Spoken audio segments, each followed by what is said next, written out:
generasi muda zaman sekarang, zaman ini muncul pejuang-pejuang yang kita kenal dengan istilah kebangkitan nasional. Itu salah satu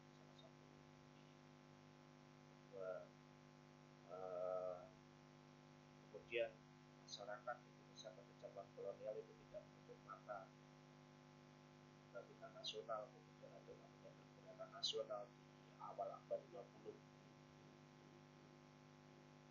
Kemudian juga lanjut di rejim orde lama, orde baru, reformasi, dan sampai sekarang ya masalah di dunia pendidikan juga belum mampu dipecahkan secara seksama. Misalnya minimnya kesempatan menikmati pendidikan bagi seluruh rakyat. Banyak masyarakat yang tidak bisa mengakses pendidikan, khususnya perguruan tinggi. Kemudian juga itu karena mahalnya pendidikan, kemudian juga rendahnya mutu pendidikan,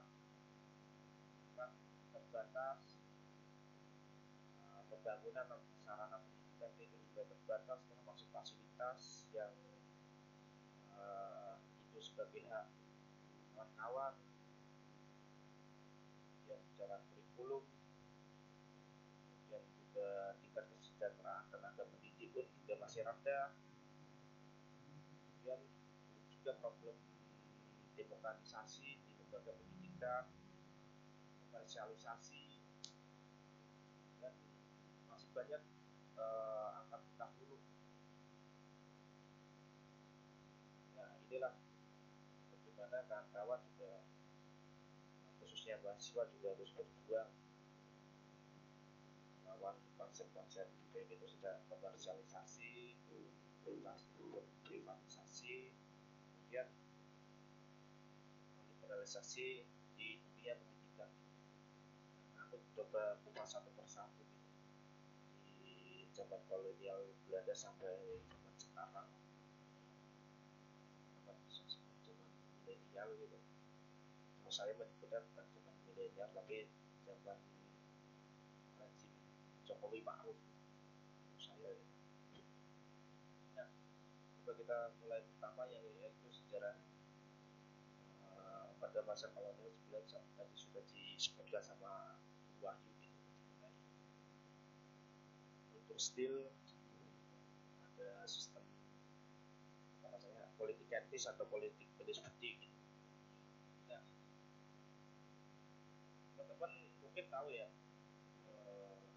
kultur stil di zaman kolonial Belanda atau biasa disebut tanah paksa, sistem tanah paksa. Kita diajari di SD, SMP, SMA, mungkin teman-teman juga sudah mendengar gitu, dimana sistem tanah paksa ini Belanda membangun perkebunan dan pertanian, membangun industri perkebunan dan pertanian dengan komoditi yang sangat menguntungkan pabrik Belanda itu sendiri. Dan dia butuh administrasi yang modern. Nah, itu sistem tanah paksa atau kultur stil. Nah, kemudian sistem tanah paksa ini Belanda juga memobilisasi tuan-tuan tanah dan tenaga kerja gitu. Tenaga kerja gitu.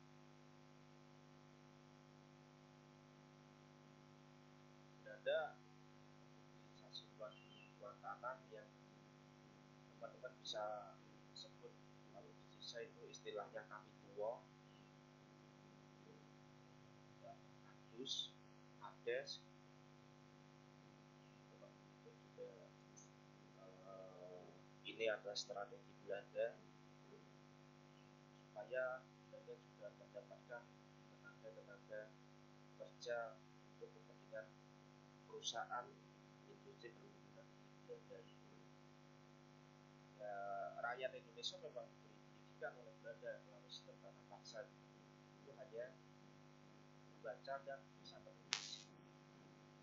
Jadi Belanda di sini melakukan konsep sistem paksa yang mempunyai perusahaan yang butuh sumber daya manusia, yang sumber daya manusia ini sesuai dengan kepentingan daripada perusahaan di Belanda, dan sampai pertanian. Kawan-kawan tahu guna tebu, sejarah kereta api pun juga seperti itu. Adanya kereta api, stasiun dulunya mengangkut tebu, itu sebenarnya salah satu di sistem tanah paksa juga gitu. Industri gula milik Belanda. Dan Belanda ini untuk kebutuhan industri Eropa seperti itu. Nah, ada juga wilayah daripada Eropa itu sendiri. Keperluannya jelas untuk industri kapitalis Eropa. Itu bisa kita sejarahnya mengenai sistem tanah paksa.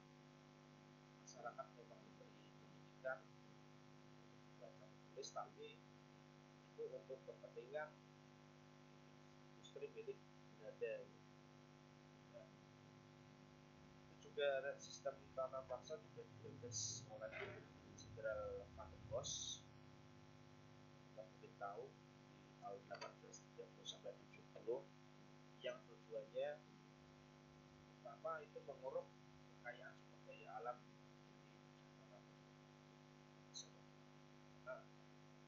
ada Belanda yang memang penjajah kolonial di Eropa itu sangat tertarik dengan sumber daya alam yang ada di Indonesia. Dan di sistem tanah paksa sudah melakukan sistem bagaimana petani ini harus menyerahkan 1/5 tanah untuk tanaman wajib. Jadi Belanda itu petani, dia juga harus menyerahkan tanah, dan tanah itu harus ditanami tanaman wajib sesuai kebutuhan Eropa, kebutuhan Belanda. Kemudian rakyat itu juga wajib bekerja selama 3 bulan tanpa dibayar. Itu di sistem tanah paksa. Dia hanya diberi rakyat cuma diberi makan, dan makanan itu tidak manusiawi, dan diberi tempat seperti kandang kambing di atas benar-benar milik Belanda yang dikuasai oleh Belanda. Ya. Dari situlah terjadi pemberangusan massal, perlakuan Belanda yang tidak manusiawi. Banyak korban yang mati. Bahkan teman-temanku juga membuat skripsi sejarah di sini, membuat skripsi, salah satunya korban yang paling banyak juga ada di Gunung Bukan juga banyak. Nah, di situ menimbulkan penindasan, pengisapan sampai ke tindakan manusiawi, kematian sangat kuantitasnya tinggi.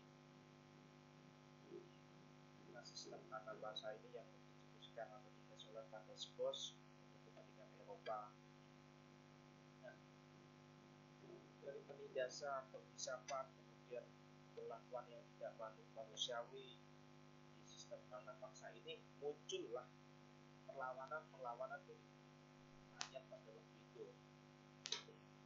Saking ya, akhirnya muncullah perlawanan yang dilakukan oleh masyarakat pada waktu itu. Pemberontakan.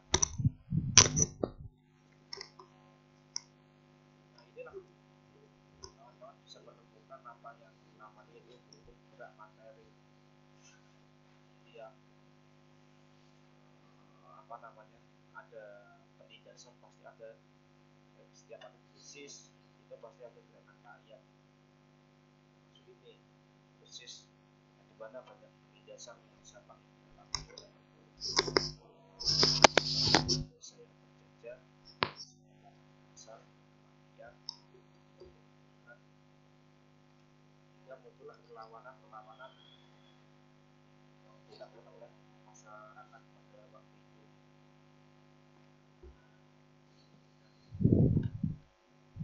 Disitulah Belanda juga sempat mengalami kewalahan atas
kecil, Belanda sangat membutuhkannya, tapi masyarakat Indonesia pada waktu itu tidak hanya mengalami ketergantungan, kematian yang sangat banyak akibat sistem tekanan massal yang dicetuskan oleh Jenderal Agustus. Sistem tanah paksa juga merusak sumber daya alam, meninggalkan sedikit pun kehidupan bagi penduduk, masuk tingkat tanah daya rakyat melalui pendidikan. Jadi masyarakat juga memang kesulitan adanya menulis dan membaca. Contohnya orientasinya itu dan Belanda.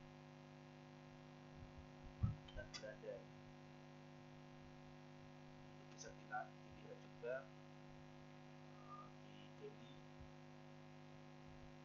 dan di Sumatera Timur juga banyak tenaga kerja untuk mengelola tanaman tembakau karena hutan dan tembakau ini adalah keperluan bangsa utama penduduk itu. Kopi, tembakau, dan kayu itu adalah keperluan buat perusahaan kapitalis global. Biasanya dialami masyarakat Indonesia pada sistem tanah paksa inilah munculkan perlawanan masyarakat Indonesia gitu.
Dasar yang dialami oleh masyarakat Indonesia melalui sistem tanah paksa ini. Disitulah salah satu kebudayaan atau pendidikan masyarakat Indonesia, di mana Belanda waktu itu pendidikan kepada masyarakat Indonesia untuk mengajarkan mensukseskan ini. Tapi hanya pada dasar pelatihan massal brutal justru membuat masyarakat Indonesia itu melalui mulai kaki merawat sistem tanah paksa ini. Nah, dari situlah Belanda juga membuat cara bagaimana masyarakat Indonesia yang akan jual beli tanah paksa itu bisa sambil tidak melakukan perdagangan kaki, tapi Belanda tidak untung buat dia. Belanda juga membuat cara. Nah, itu terjadi politik etis, politik budi. Tapi teman-teman juga tahu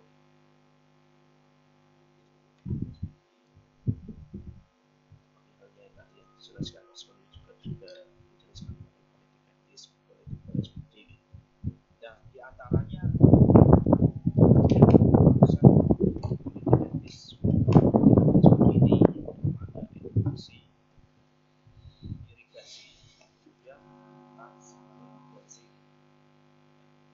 bagaimana tiga konsep ini berjalan pada waktu itu. Anda juga memberikan pelajaran dan memberikan pendidikan kepada masyarakat masyarakat jajahan karena inflasi ini ditujukan untuk melancarkan sukseskan, tapi menyesuaikan juga perusahaan-perusahaan milik ada pada waktu itu. Konsep edukasi di politik etis ini atau politik balas budi itu yang bisa mengakses adalah priai-priai pada waktu itu, yang tujuannya itu mensistematiskan birokrasi. Coba. Lu, aku rong sudah aku kosek. Kosek, Mbak, aku rong sempak barang.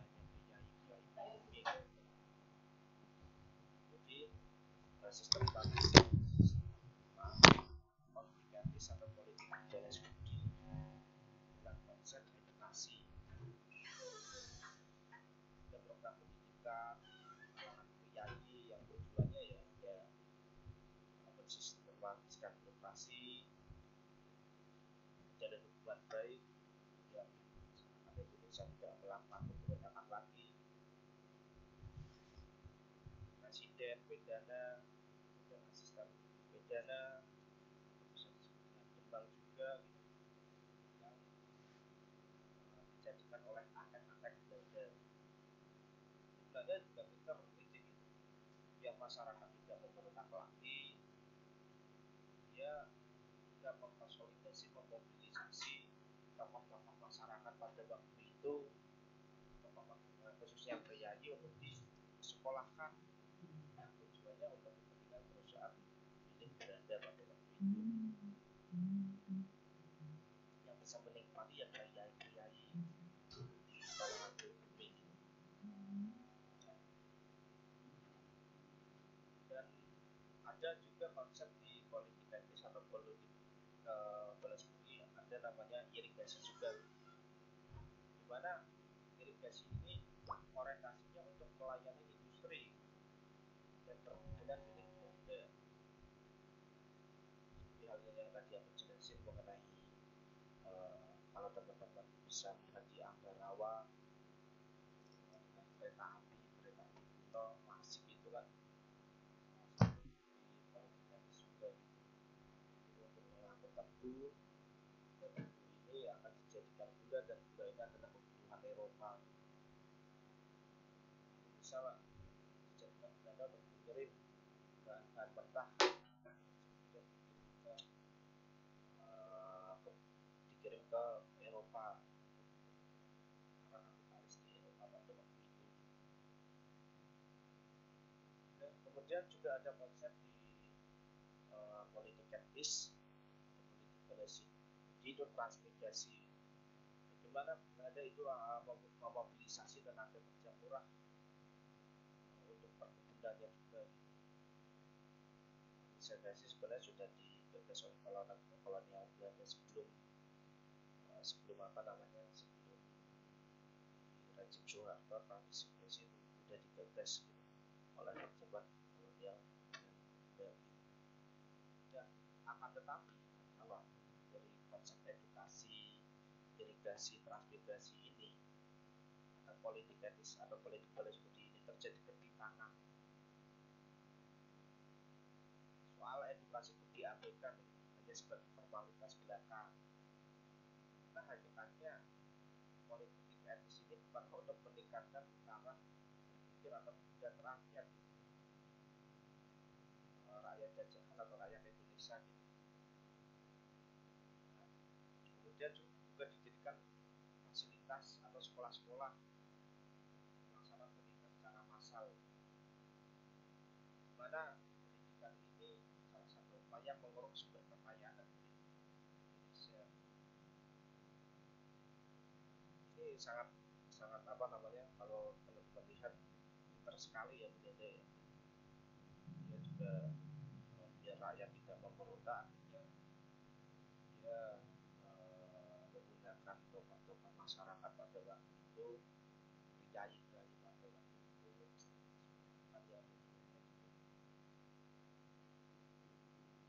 perusahaan-perusahaan milik Belanda.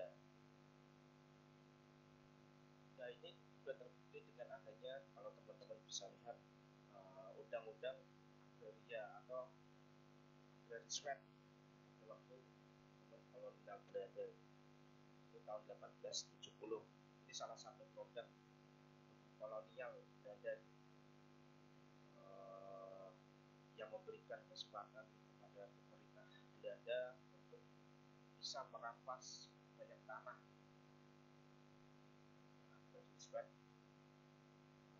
yang dijebus oleh Belanda waktu itu.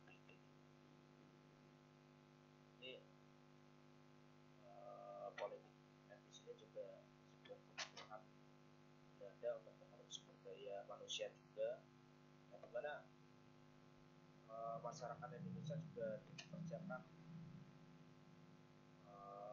dengan cara penindasan dan eksploitatif, dengan cara halus. Dia halus sekali politiknya di sini. Masuk adanya edukasi, masyarakat juga diberi pendidikan. Orientasinya bukan untuk kemerdekaan, bagaimana meredam gejolak pemberontakan rakyat, bagaimana bisa terpenuhinya kebutuhan perusahaan milik Belanda pada waktu itu. Nah, inilah tujuan daripada politik etnis atau politik garis putih itu.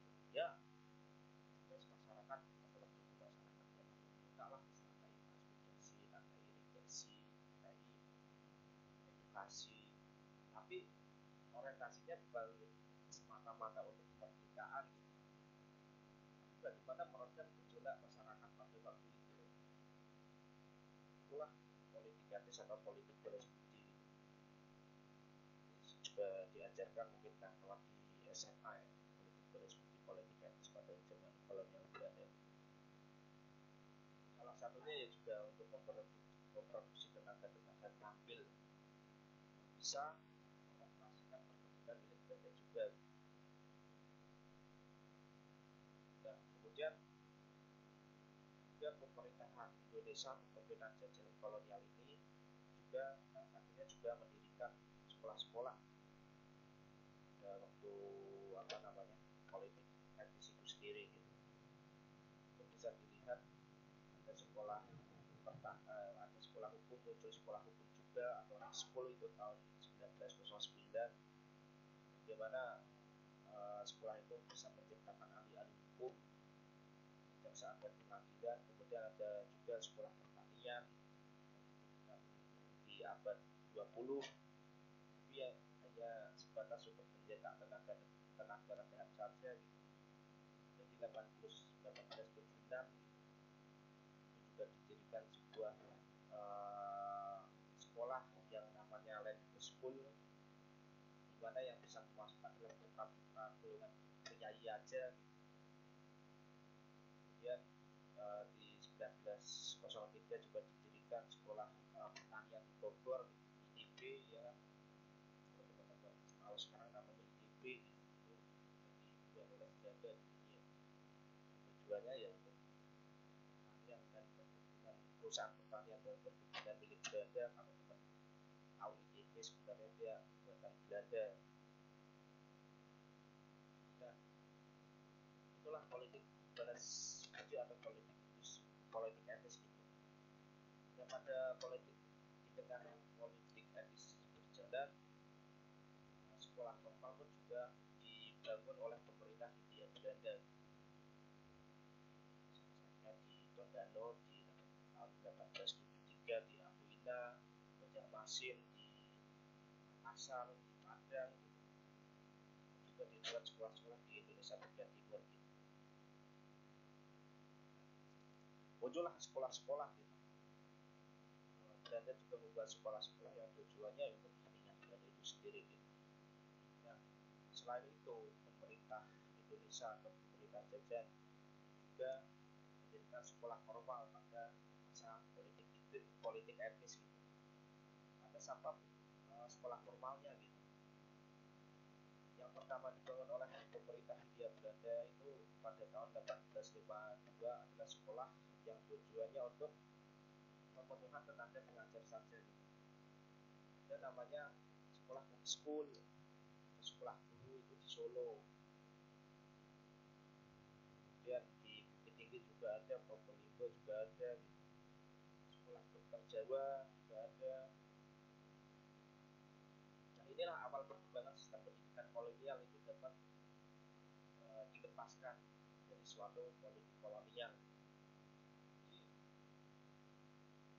masyarakat Indonesia juga nggak diam, dia juga membuat sebuah sekolah yang tujuannya untuk membalas politik etis ini, untuk menjawab politik etis ini. Satunya ya tadi Book School di Solo, sekolah guru. Nah, pada waktu itu juga kurikulumnya juga disesuaikan oleh kurikulum pengajaran dari negeri Belanda, kurikulumnya karena masih di era kolonial sih, sehingga ya karakteristiknya diskriminatif. Salah satunya yang bisa mengakses hanya priayi.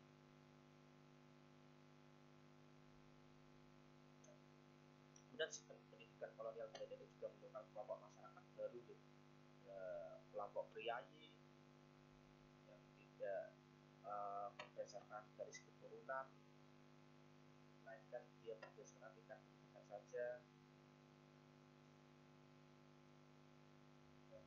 Kemudian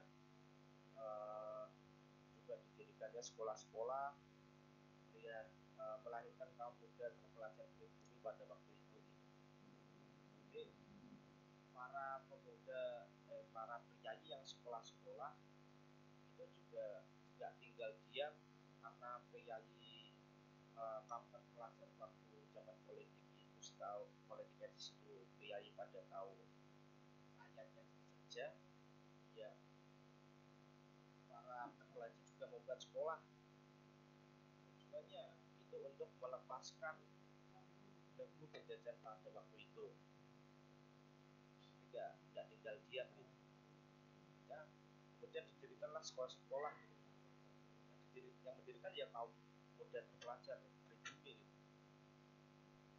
Karena sadar anak sebelah sana yang terjajah, termasuklah Soekarno, Hatta, Sahril, Malaka, Kusumo, dan sederet para pelajar-pelajar pribumi lainnya gitu. Dia sadar atas ketersisaannya, biasanya atas jajahannya. Dia membuat sebuah pendidikan sendiri, sekolah sendiri gitu, yang tujuannya ya satu, kemerdekaan atau bagaimana melepaskan penindasan yang dialaminya atau melepaskan belenggu kolonial Belanda pada waktu itu. Nah, juga bisa dilihat di tahun 1908 begitulah di Utomo juga, di mana kaum muda inilah sebagai tulang punggungnya. Teman-teman mungkin tahu di Utomo organisasi pertama kali di Indonesia melawan Belanda juga, yang kebanyakan anggotanya itu juga sekolah keturunan historia Belanda. Nah, kemudian juga muncullah organisasi-organisasi yang belajar studi. Itu organisasinya dia basisnya basis pendidikan pada waktu politik di situ. Jadilah organisasi yang belajar studi klub, atau bisa disebut himpunan kedaerahan. Nah inilah muncullah Sumpah Pemuda juga, itu salah satu organisasi yang melakukan pendidikan juga, akan terjadi di Java, di Sumatera. Nah, Sumpah Pemuda ini juga memberi pendidikan kepada pelajar bagaimana cara melepaskan belenggu kolonialisme ini.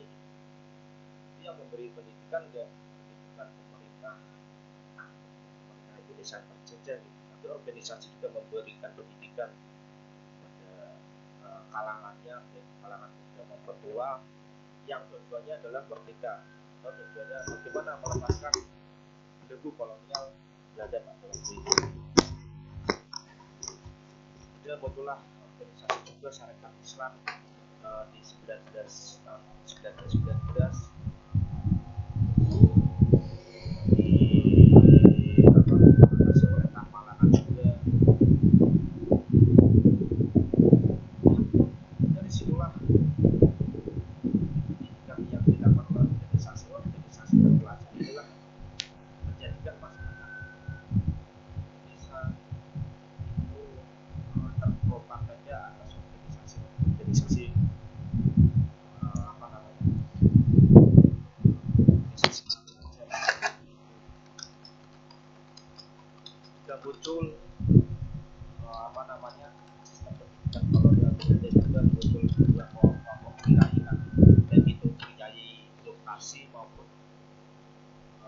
kiai yang diwarisi mentalis berupa sepak bola itu dari apa Belanda, dari pemerintahan Belanda.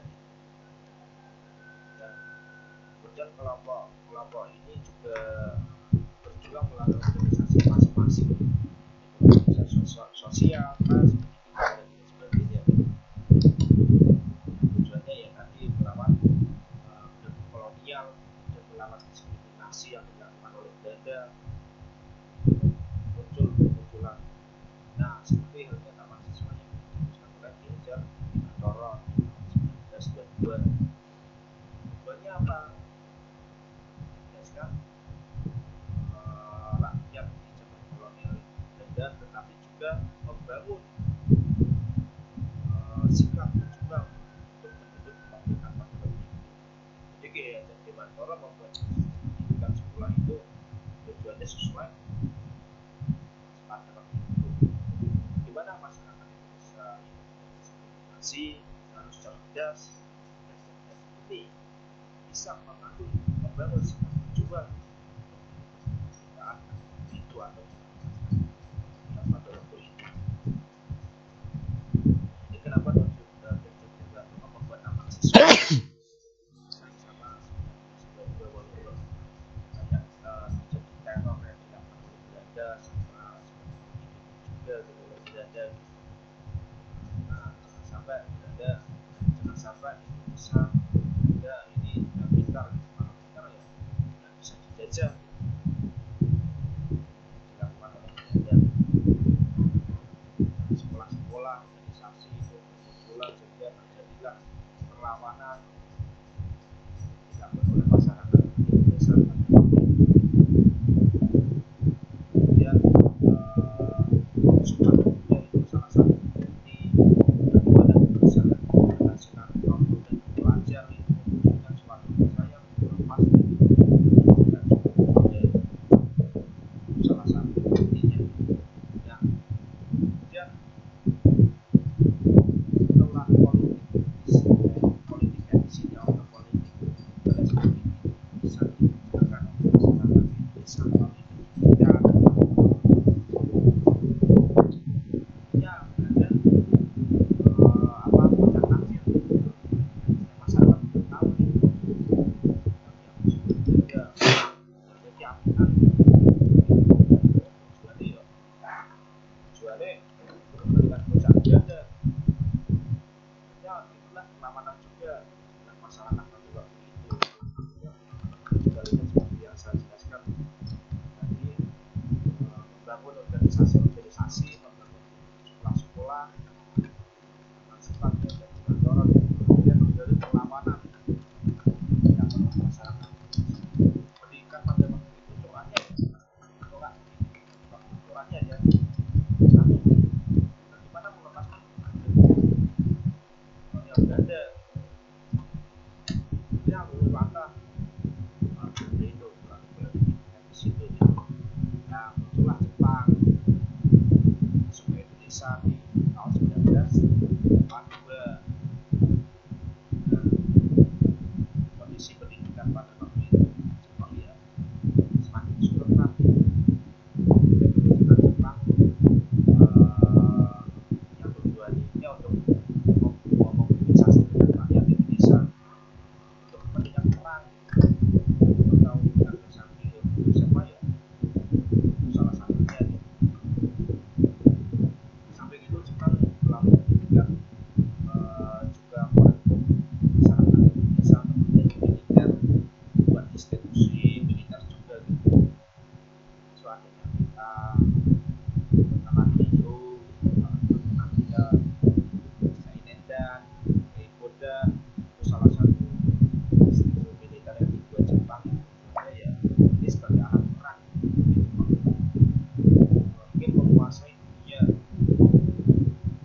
bangsa maju.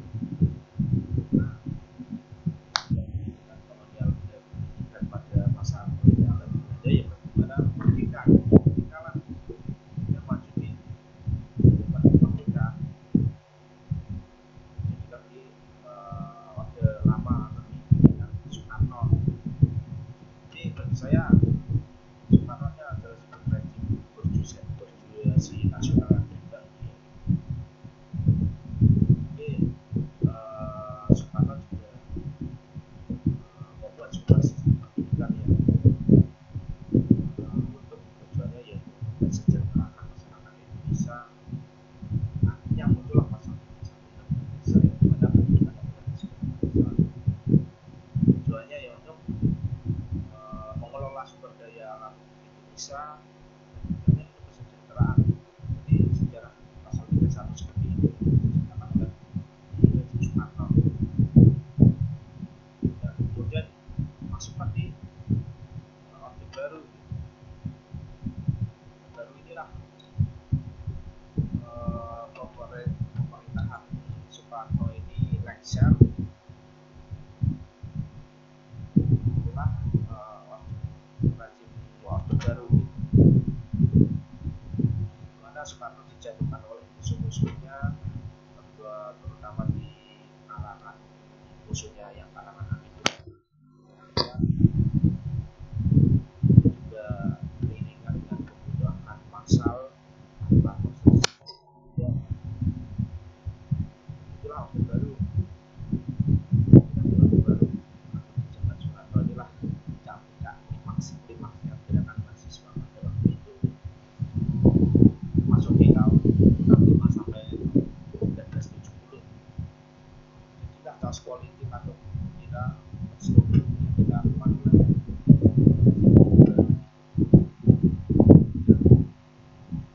di sini banyak kaum terpelajar khususnya mahasiswa apa namanya yang juga mengawal pendidikan pada waktu itu. Salah satunya teman-teman misalnya peristiwa Malari.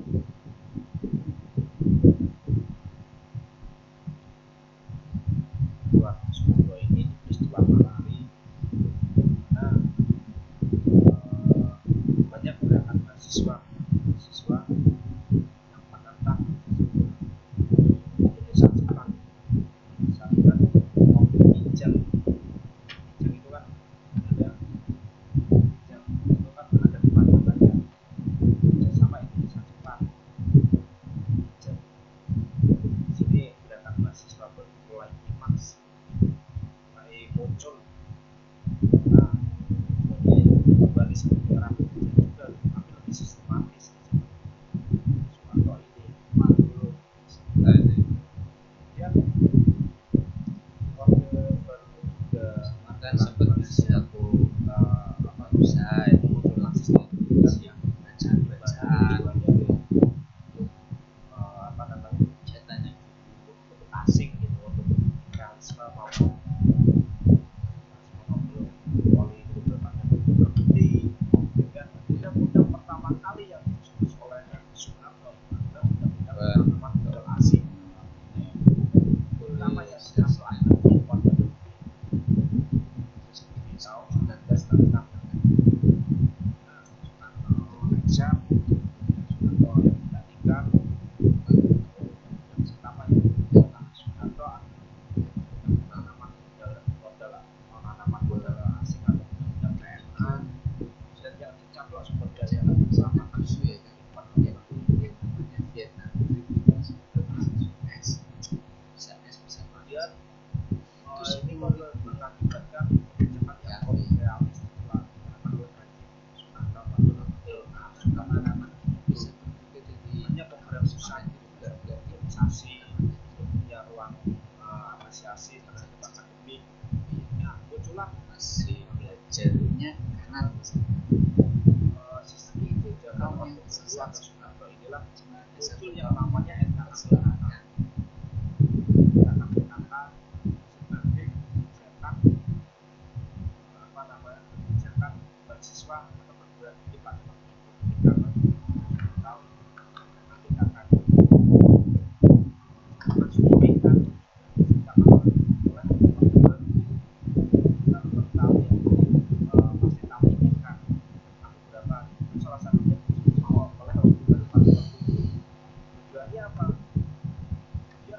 mahasiswa fokus terhadap program-program kampus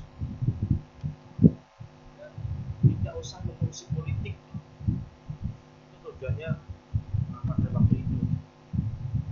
Dan peristiwa Maori gerakan mahasiswa itu memuncak, maka kita dia membuat gerakan melalui menterinya yaitu Do Yusuf yang membuat disuruh untuk membuatkan sistem bagaimana menggunakan mahasiswa aktif, tapi jangan campur urusan politik. Dia boleh belajar politik tapi tidak boleh menerapkan politik.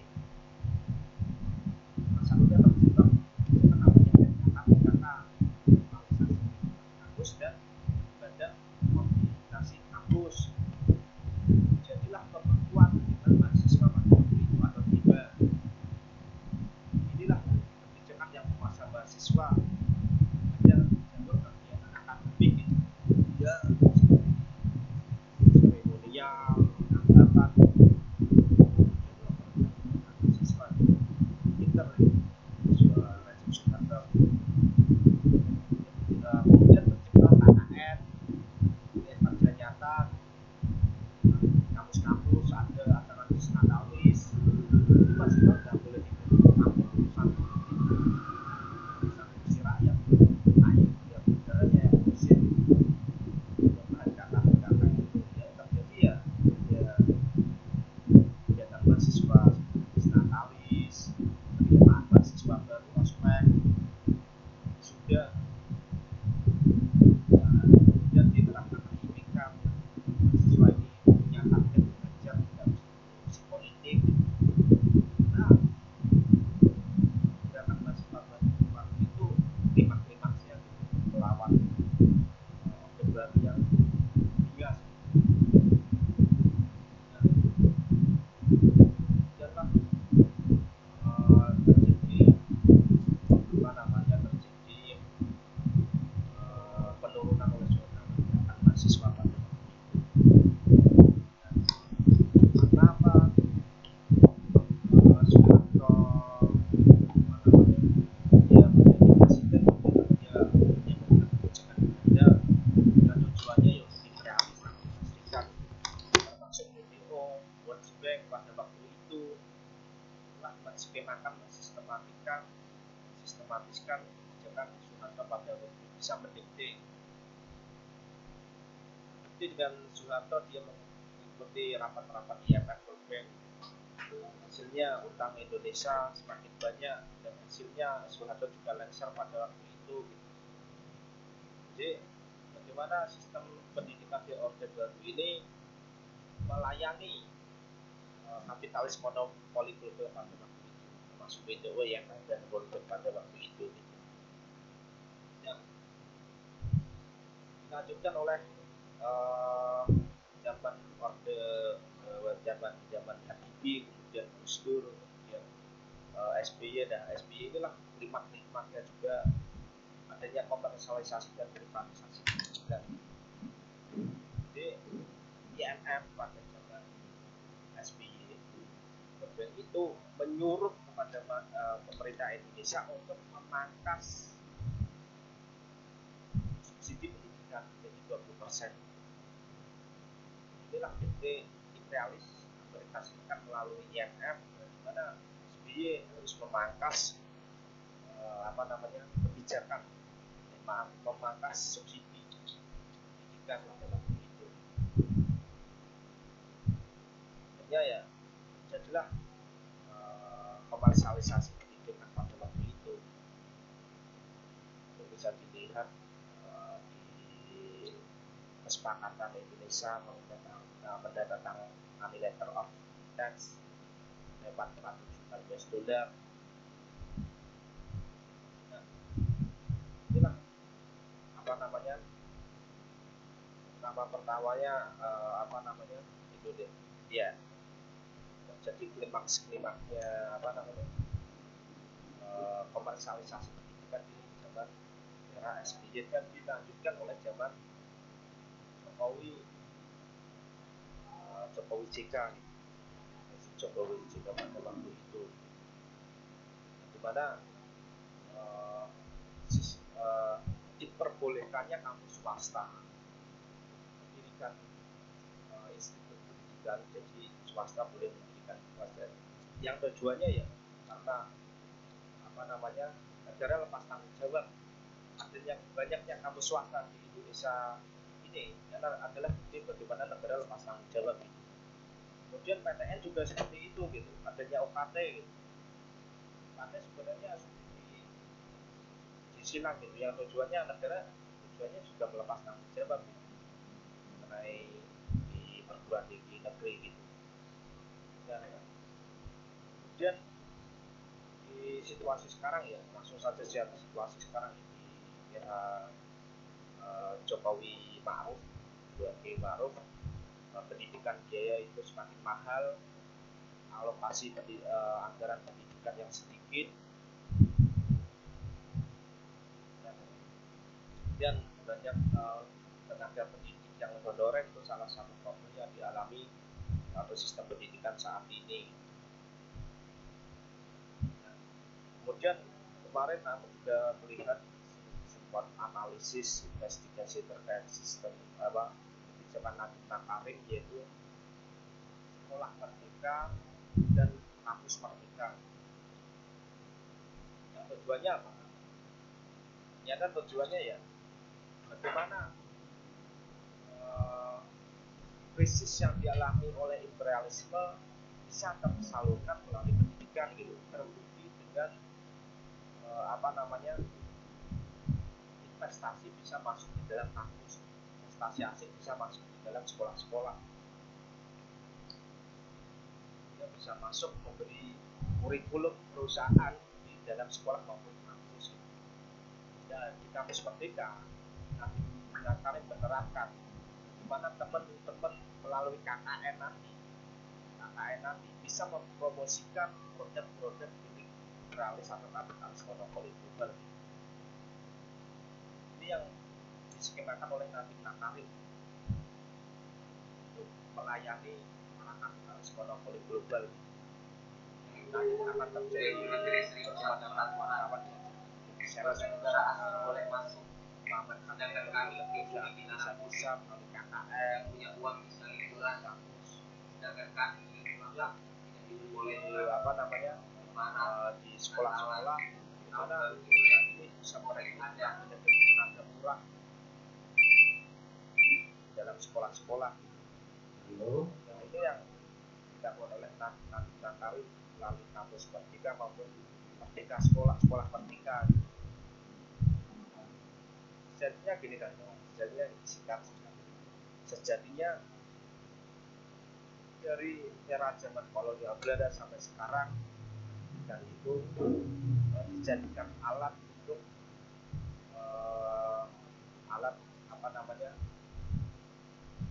untuk mencetak tenaga produktif yang mendorong kemajuan peradaban teknologi. Zaman kolonial Belanda ada namanya politik etnis, sistem tanam paksa, kemudian berulang di zaman Soekarno, dia mengedepankan pendidikan. Banyak masyarakat yang disekolahkan di luar negeri supaya apa? Balik ke Indonesia dia bisa mengelola sumber daya alam, kesejahteraan masyarakat Indonesia. Pilihan di era zaman Orde Lama atau Soekarno Pak, sehingga 65 banyak orang yang disekolahkan di luar negeri tidak bisa balik ke Indonesia. Peristiwa 65 itu kelompok-kelompok kita. Kemudian muncullah Orde Baru yang dimana undang-undang pertama kali yang dilakukan oleh Soeharto yaitu undang-undang penanaman modal asing. Satunya repot pertama kali yang dicaplok, sehingga pendidikan ini juga dijadikan alat untuk melegitimasi kepentingan imperialis Amerika Serikat.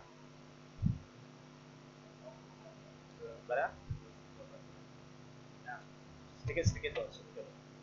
Dan sehingga terjadi di zaman setelah Orde Baru, yaitu zaman kalau kontemporer Jokowi Ma'ruf maupun Jokowi JK, inilah dimana perguruan tinggi maupun sistem pendidikan ini untuk melayani kepentingan imperialis Amerika Serikat.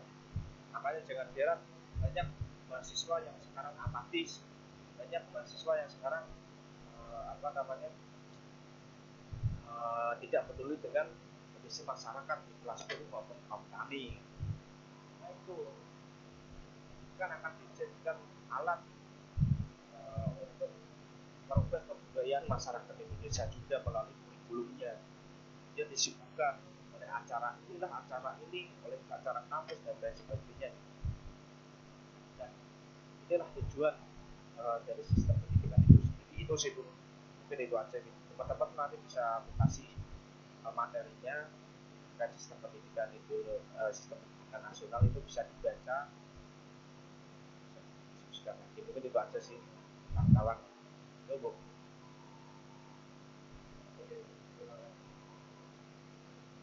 Selanjutnya ada lagi yang tanya pada para silakan yang memiliki pertanyaan utarakan pertanyaan dan bicara saja ya, atau mau menanggapi setelah mendapatkan materi dengan lewat chat bagian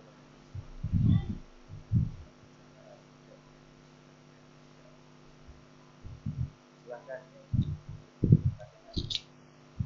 atau pandangan tanggapan jika kalian memiliki pandang yang berbeda dan juga melalui atau melalui yang berbagai pandangan ngobrol dengan mahasiswa.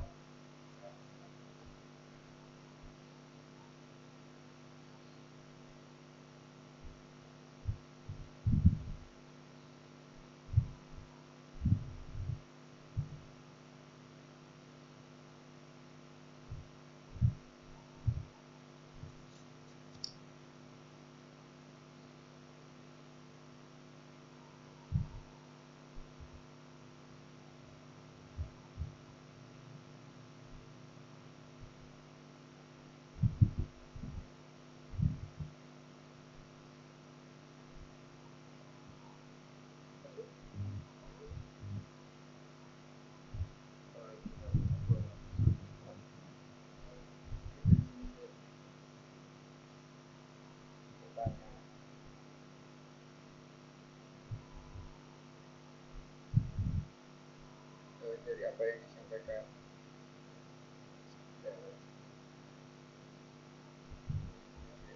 sistem pendidikan zaman kolonial, pendidikan itu awal mulanya dibuat untuk menciptakan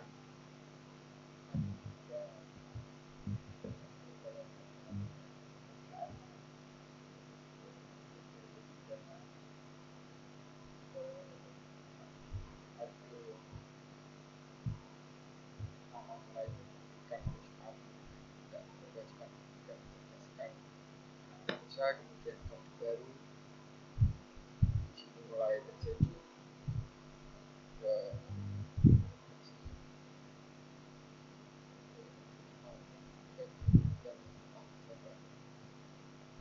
mahasiswa selanjutnya dan akademisi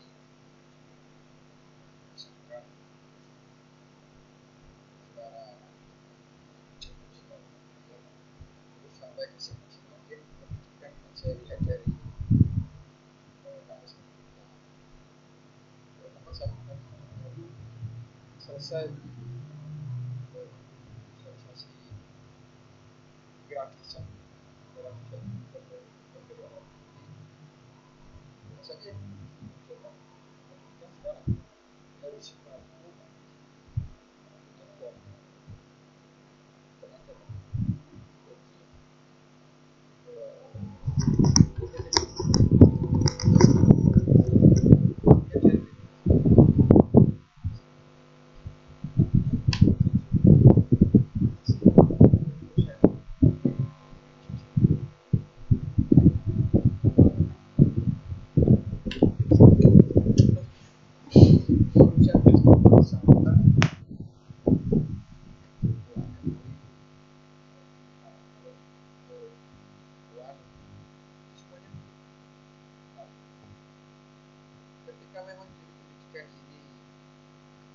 syarat diharapkan menjadi tenaga kerja.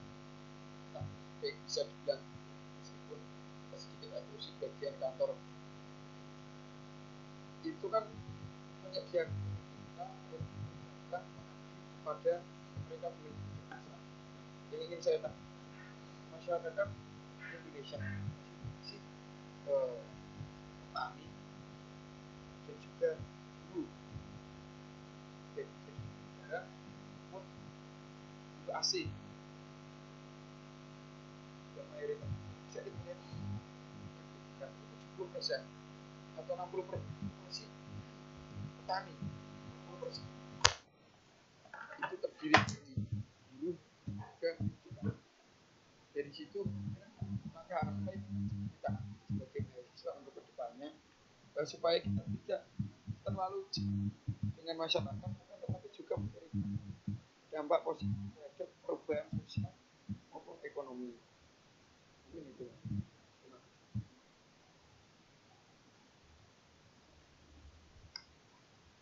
Oke, itu tadi pertanyaan atau terakhirnya langkah awal seperti apa yang bisa diambil untuk mahasiswa saat ini agar tidak terlalu jauh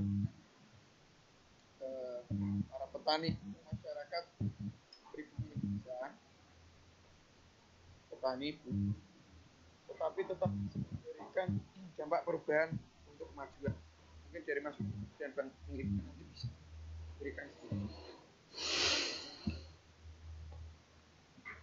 jawaban dan mungkin dari Bung juga Mas Tommy itu juga memberikan jawaban atau Mas Umar sendiri yang menjadi salah satu dari PKL untuk memberikan jawaban.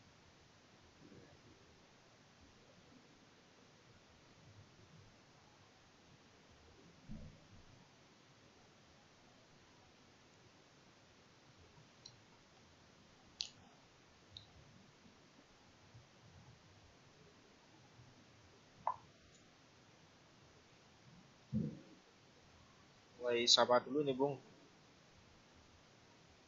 Mungkin Bung Indra dulu. Ya udah. Ini tadi juga udah aku jelaskan terkait sistem pendidikan nasional dari era zaman kolonial sampai sekarang gitu. Salah satunya kebijakan yang terbaru adalah kampus Merdeka, karena kampus bisa mencetak tenaga-tenaga kerja untuk melayani global. Tidak hanya mencetak tapi kurikulum atau kebudayaan di pendidikan juga disesuaikan dengan pertumbuhan industri kapitalisme global. Itulah tujuan daripada kampus Merdeka itu sendiri gitu. Melalui kebijakan yang dilakukan oleh Menteri Pendidikan sekarang yaitu Karim. Nah, apa namanya? Dan kampus Merdeka inilah juga menjadi patokan cara negara untuk melakukan gerakan mahasiswa, yang dimana disebutkan untuk supaya mahasiswa ini terus mengabdi ke perusahaan tanpa melihat situasi sosial masyarakat, baik itu situasi masyarakat Indonesia yang adalah kelas buruh dan kaum tani sebagai sektor terbanyak masyarakat di Indonesia, sehingga ya buktinya seperti ini gitu. Buktinya seperti di Purwodadi gitu. Ternyata ketika aku investigasi, kawan-kawan menanyakan ke kawan-kawan bagaimana nasib kaum tani di Purwodadi, bagaimana nasib kelas buruh di Indonesia, teman-teman juga belum tahu nasibnya seperti apa gitu. Itulah salah satu sistem pendidikan gitu. Di mana pendidikan dijauhkan dengan kondisi sosial masyarakat gitu. Nah, sebenarnya gini kan teman-teman bisa melakukan sesuai dengan pendidikan di zaman pendidikan yang diciptakan oleh masyarakat pada zaman kolonial Belanda.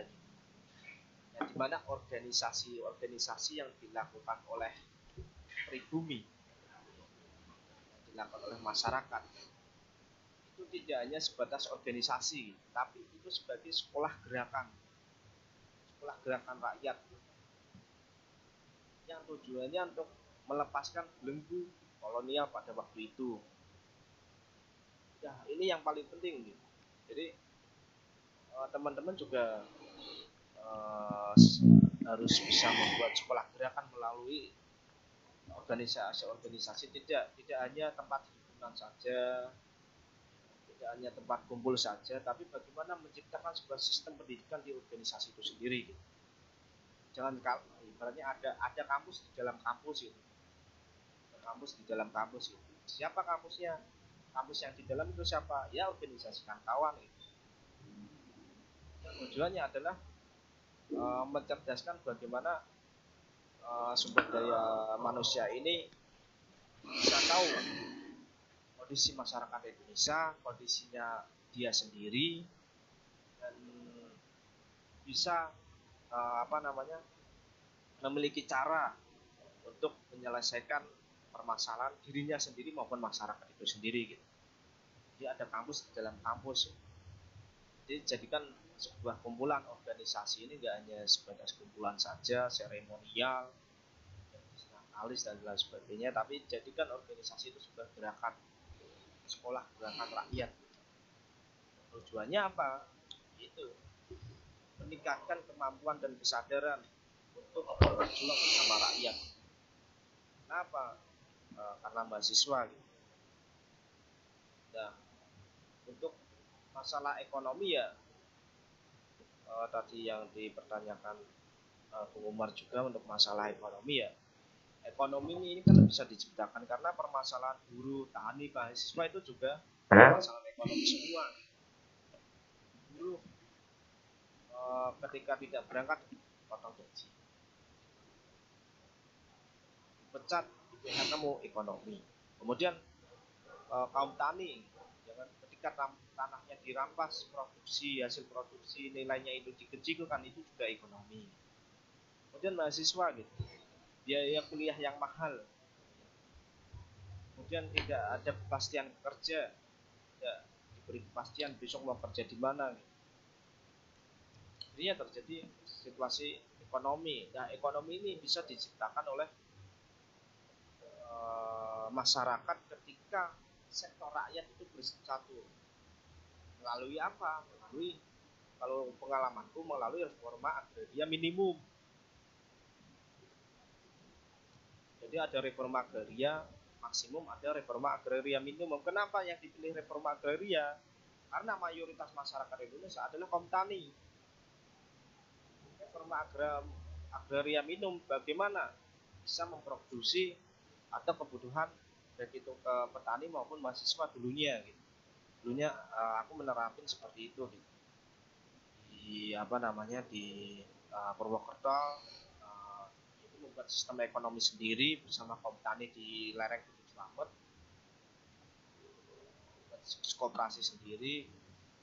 Jadi orientasi kawan-kawan belajar di orientasinya untuk kemajuan rakyat, bukan untuk orientasinya bukan untuk kapitalis monopoli global.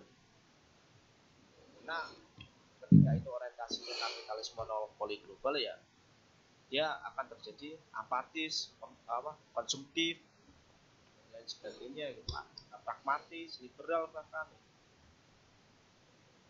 Nah itu sih Bung, menurutku terkait kampus Merdeka, bahkan apa yang harus dilakukan kawan-kawan sebagai sektor pemuda mahasiswa, menjalin erat mahasiswa dengan rakyat, bertindas sih. Rakyat kan banyak, rakyat bertindas dan berhisap. Kemudian juga jadikan organisasi itu sebagai sekolah gerakan, kampus gerakan rakyat. Yang tujuannya apa? Tujuannya orientasinya berjuang, bukan hanya sekedar kumpulan, seremonial atau dan lain sebagainya. Karena kalau seperti itu ya tidak mendidik atau bisa mempropaganda satu sama lainnya. Yang terjadi ketika organisasi tidak dijadikan sekolah gerakan ya, yang terjadi ya organisasi terbelakang. Ya, seperti halnya apa bedanya dengan organisasi ibu-ibu PKK gitu. Itu sih Bung, kalau menurutku sih Bung. Terima kasih. Ya, terima kasih.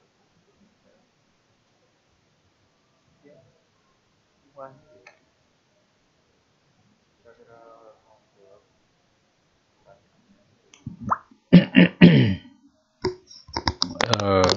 Terima kasih atas waktunya. Tadi nggak ada yang tanya lagi lainnya. Oke, ini Mas Rizky Katerina Anrina ini siapa toh? Kok saya belum pernah lihat kayaknya. Iya, harus ada sesi biar nggak tegang ya kan. Nanti saya pesan coba kenalin ke saya ini biar dididik sama Mas Ibra sama dididik sama saya biar jadi apa perempuan progresif gitu ya. Nah, oke, saya menanggapi dulu sama Mas Sumar. Pertama adalah kampus itu harus bagaimana misalkan. Ya Mas Ibra benar, semuanya harus didasarkan pada organisasi gerakan itu kan, progresif. Bersama-sama punya tujuannya sama gitu kan. Maksudnya tujuannya untuk kemandirian bersama, kemudian tujuannya untuk kemakmuran bersama gitu kan. Tapi individu itu punya kepentingan individu juga sebenarnya ketika bersama-sama gitu kan.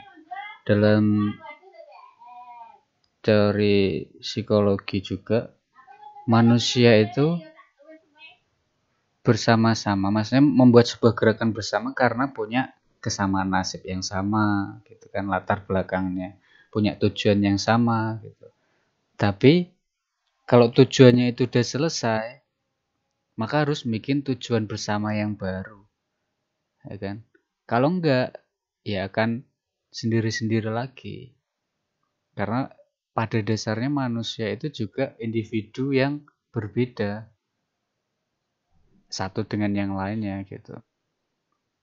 Kemudian kenapa banyak sekali masalah yang kita pikirkan ini muncul awalnya itu kenapa sih gitu. Saya pernah diskusi sama Mas Umar juga kan. Saya sampaikan juga. Yang pertama itu sebenarnya adalah ini jumlah penduduk di dunia itu yang jadi masalah awalnya gitu. Coba kalau nggak banyak penduduk kan masalah juga nggak banyak juga. Maka dulu Hitler itu juga bunuh beberapa orang, ya kan? Genosida semacam itu. Salah satu tujuan Hitler juga mengurangi jumlah penduduk dulu. Itu yang sangat ekstrim ya kan. Untuk saking memete gitu loh, mikir masalah sing ono ning dunya gitu. Cara tergampang ya mengurangi masalah itu, menghilangkan masalah itu, sumber masalah itu. Ada 2019 ini 7,6. Saya share screen dulu. Lupa saya tadi. Kalau dicari sudah terlihat. Kalau dicari di Google aja yang mudah, itu ada 7,674 miliar manusia di dunia ini. Bisa lebih ya. Nah ini Tiongkok 1,4 miliar, India 1,376 miliar, Amerika 335. Kalau Indonesia itu sekitar 270 juta. Nah ini nomor 4. Pakistan, Brasil. Ini sumber masalahnya itu pada jumlah penduduk yang besar, sehingga kenapa otomatis negara itu atau pemimpin kan ngatur lebih banyak orang, lebih sulit kan. Kayak kita di organisasi misalkan. Kalau kita bareng-bareng berdua bikin bisnis gampang. Bikin perjuangan yuk bareng-bareng menyatukan pikiran gampang dan lain sebagainya. Nah, dari situ makanya jumlah penduduknya banyak, apalagi kalau sekolah nggak pinter-pinter amat gitu kan.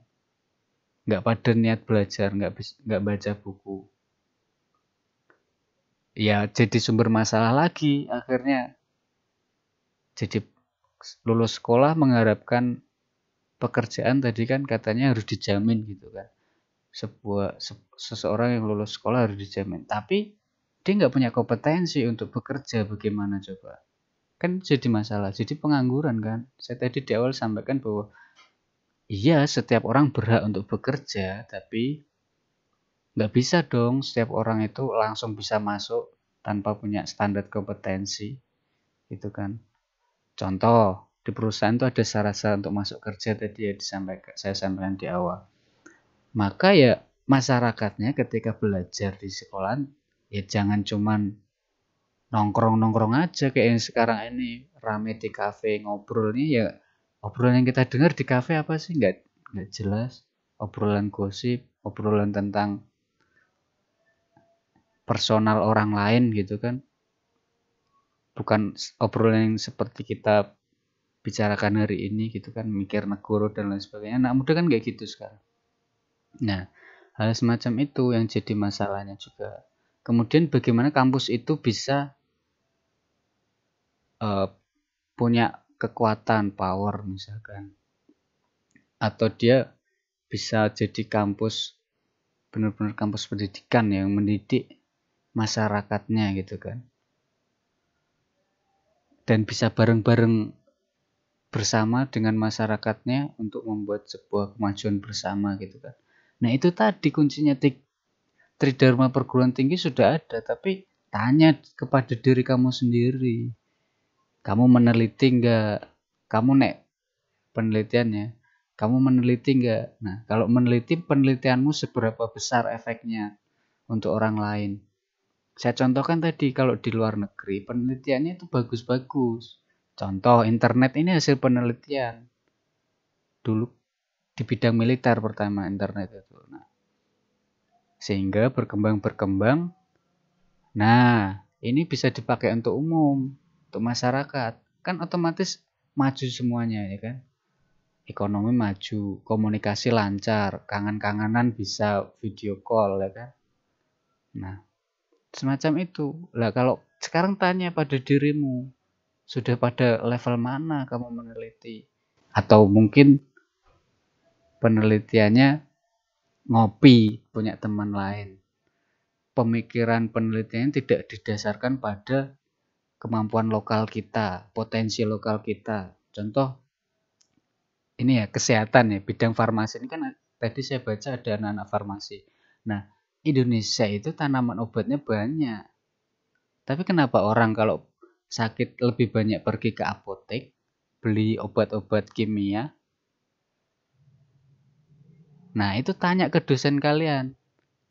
Tanya pada diri kalian. Kenapa ini gitu kan? Kalau itu nanti ada konspirasi global tentang dunia farmasi misalkan, kalian membaca semacam itu atau menemukan hal itu, nah apa yang harus dilakukan? Itu bidang farmasi, kesehatan misalkan. Nah, juga banyak, kita punya local wisdom yang luar biasa. Kemudian pengabdian. Nah, abdikan ilmu-ilmu yang kalian punya.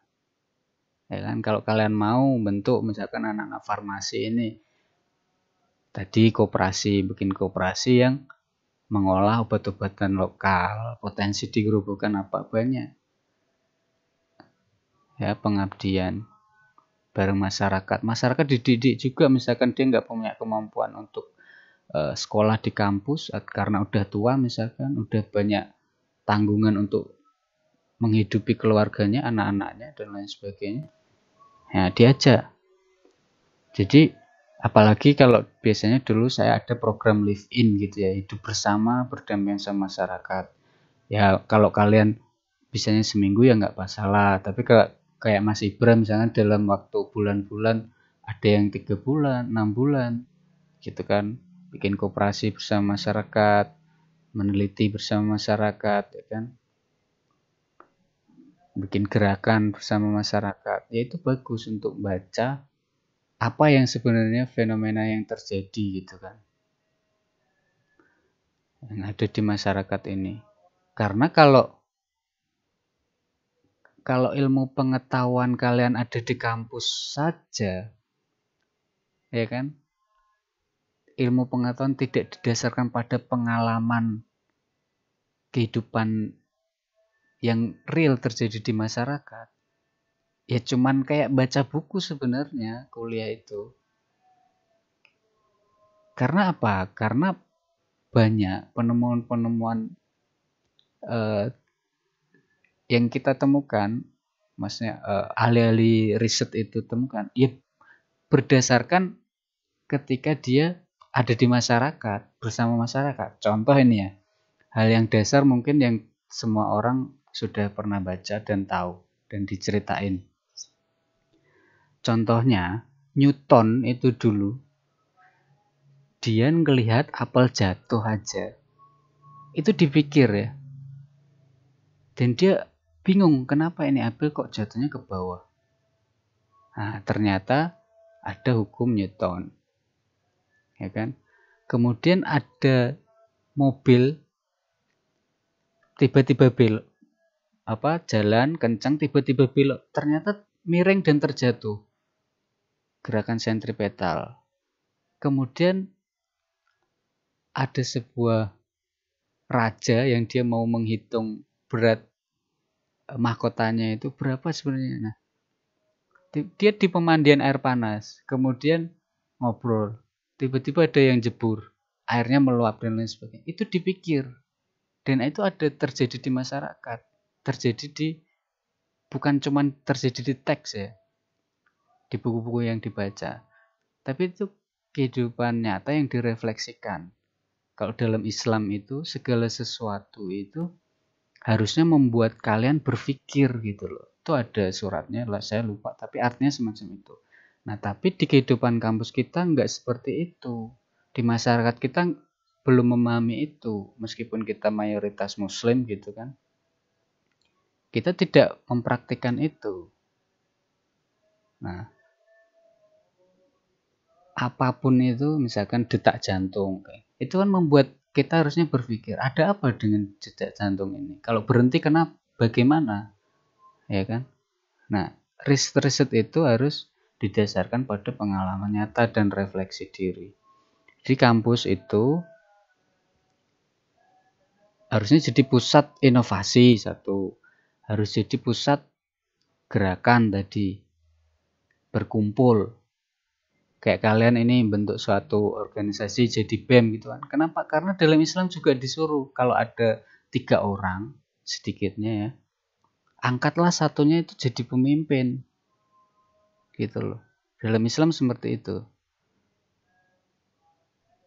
Nah, ini sebuah ajakan untuk berorganisasi sebenarnya. Nah, kalau tadi Mas Ibra berkoperasi, iya, kemudian berdikari, mendidik organisasi tersebut untuk jadi sebuah gerakan semacam itu. Kemudian tadi apa Mas Rizky yang ditekan Mas Umar tentang pabrik-pabrik di Gerobogan? Saya tadi kan agak telat, enggak.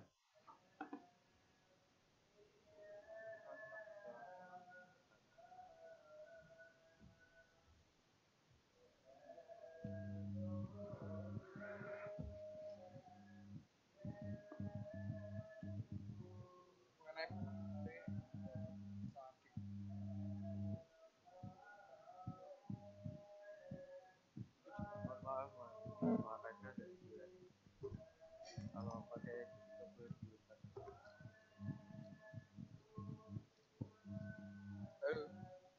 Ya, halo.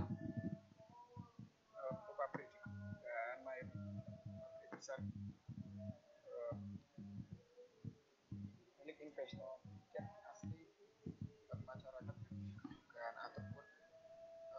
relasi yang diberikan oleh beberapa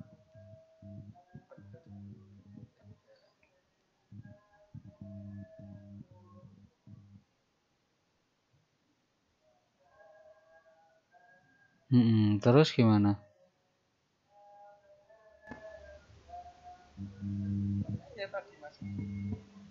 Bahwa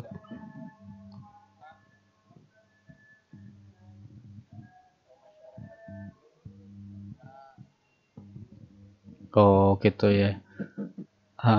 Ya ya ya. Ini sebenarnya juga apa yang kita diskusikan kemarin Mas Umar sedikit gitu. Tadi tentang manusia merdeka gitu kan. Setiap orang itu punya kehendak bebas gitu kan.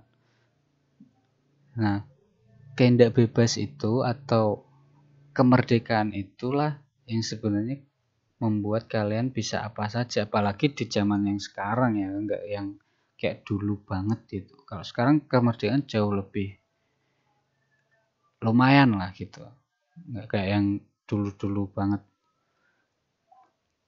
Nah, kemerdekaan atas berpikir, bertindak, berserikat, mau ngapain ya kan, mau demo, mau riset tentang apa, itu harusnya tidak dibatasi di kampus, sehingga kampus itu jadi memang lahirnya buah-buah pemikiran gitu kan. Kalau zaman Plato dulu kan gitu, Aristoteles gitu kan, yang dinamakan akademika gitu dulu.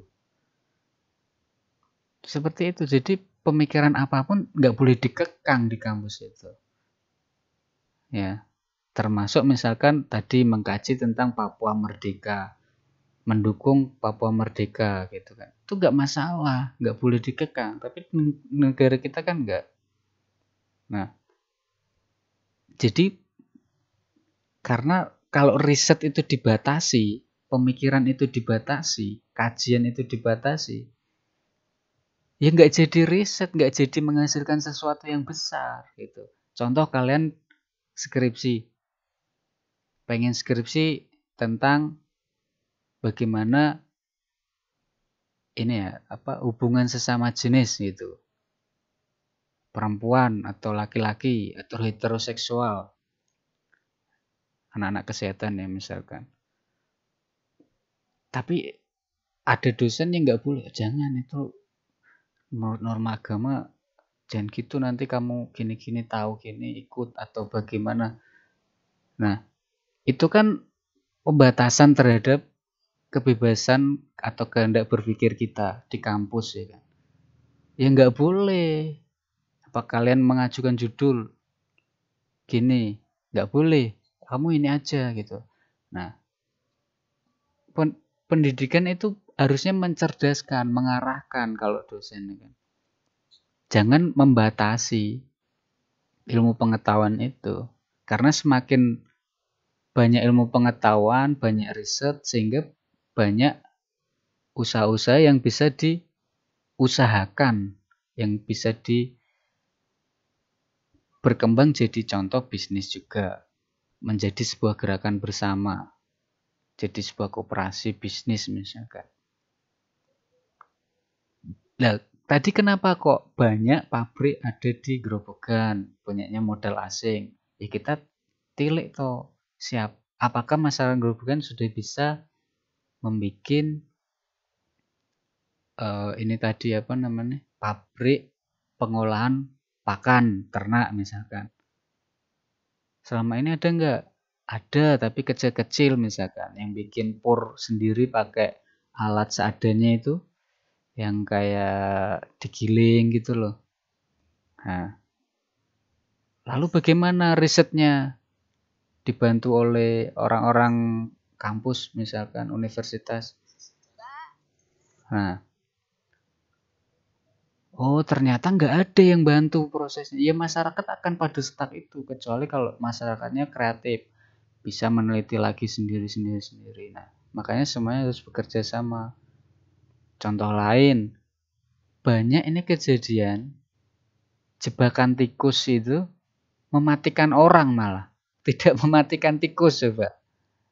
Ini kan hal yang ironi sebenarnya.